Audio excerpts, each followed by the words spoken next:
fazer história. Nesse vídeo nós vamos falar um pouco sobre a Revolução Chinesa. A Revolução Chinesa aconteceu há 70 anos, na verdade em 1949, e levou ao poder o Partido Comunista Chinês. É importante compreender a Revolução Chinesa porque esse processo de governos socialistas e depois a constituição de um socialismo de mercado levou a China a ser uma das maiores potências do mundo contemporâneo. Inclusive, alguns especialistas apontam que até a metade do século, por volta da década de 40 ou no máximo década de 60, a China já será a maior potência tecnológica, econômica, militar e a maior influenciadora política do mundo. Então é muito importante você entender o que foi esse processo, o que foi essa revolução, o que deu certo e o que deu errado, quais são os riscos e ameaças que cercam a China. Então vamos. Primeiro, a revolução chega ao poder em 49, mas ela já vem de quase 100 anos de agitação política e militar, com destruição efetiva da infraestrutura produtiva do país. As guerras internas começam por volta da década de 60, na medida que, década de 60 do século XIX, na medida em que a presença estrangeira começa a crescer na China. Ingleses, franceses, alemães, japoneses e estadunidenses.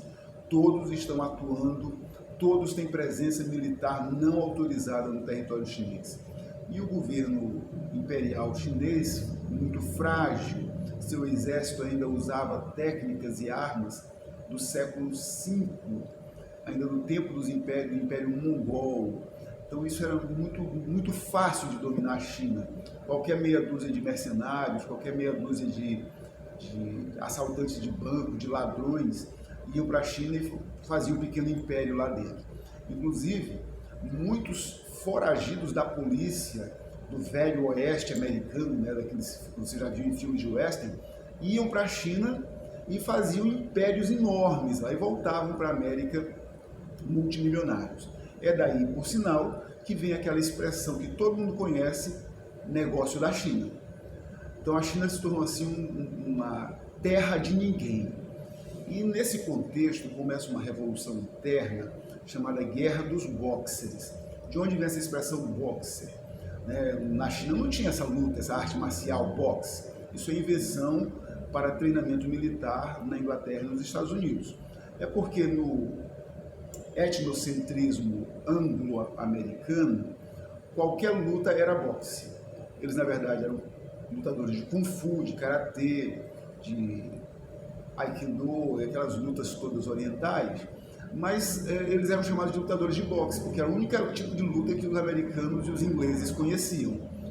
Então esses sujeitos começam as revoluções dentro de clubes de luta, dentro de academias. Por isso ganha esse nome. E eles começam os primeiros movimentos lutando com as mãos, usando técnicas de guerrilha, e vão se armando aos poucos e realmente eles conseguem alguma coisinha significativa contra a presença estrangeira. Essa reação deles acaba forçando o governo chinês a tomar uma posição contra os estrangeiros. E esse posicionamento dos estrangeiros contra os estrangeiros teve uma reação horrível, uma repercussão terrível, especialmente na Inglaterra. Os negociantes ingleses viram seus negócios prejudicados. E qual era o principal negócio que os ingleses tinham na China? Era a venda de ópio. Ópio é uma droga muito parecida com a cocaína, só que tem efeitos mais fortes, mais efetivos. Essa droga era produzida na Índia, então olha só, eles substituíram enormes plantações de arroz na Índia. Você sabe que a base da civilização indiana era o arroz, também a base da civilização chinesa, são chamadas civilizações risicultoras, e isso foi destruído na Índia. Destruído para quê? Para plantar papoula e padu, que eram as ervas que produzem o ópio.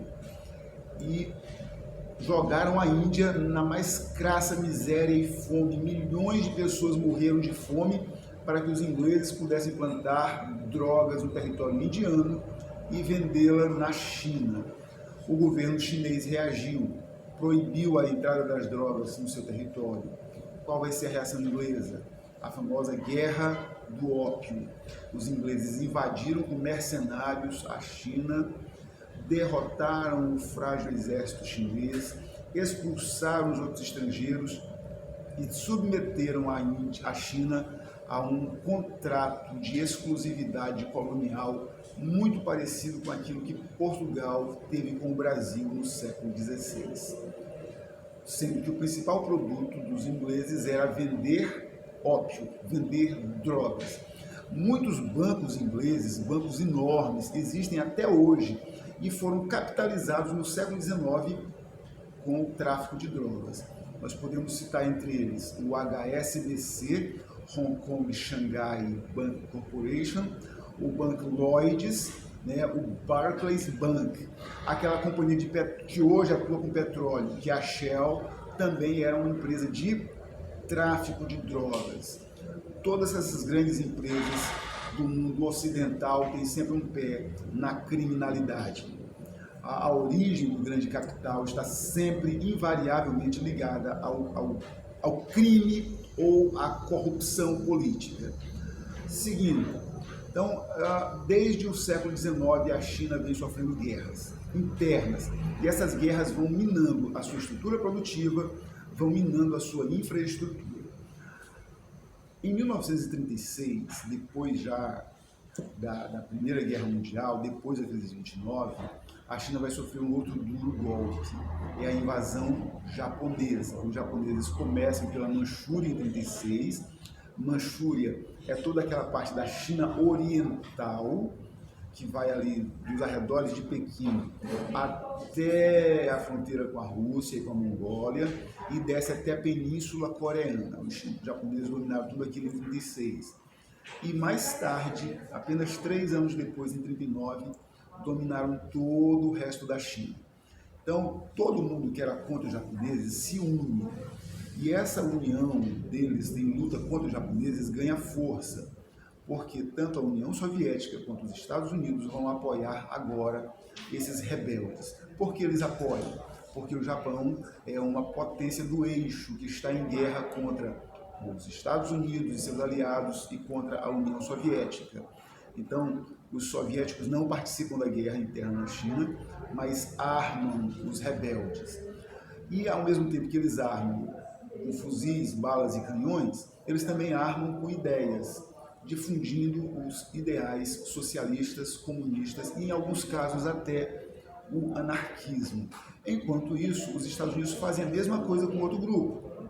Eles treinam, eles armam, eles preparam estes soldados, e inclusive mandam mercenários para lutar na China, ao lado dos rebeldes da resistência chinesa. Esses americanos que vão lutar na China ganham um apelido singelo de Flying Tigers, são os tigres voadores. Basicamente, eles compunham uma força aérea de mercenários.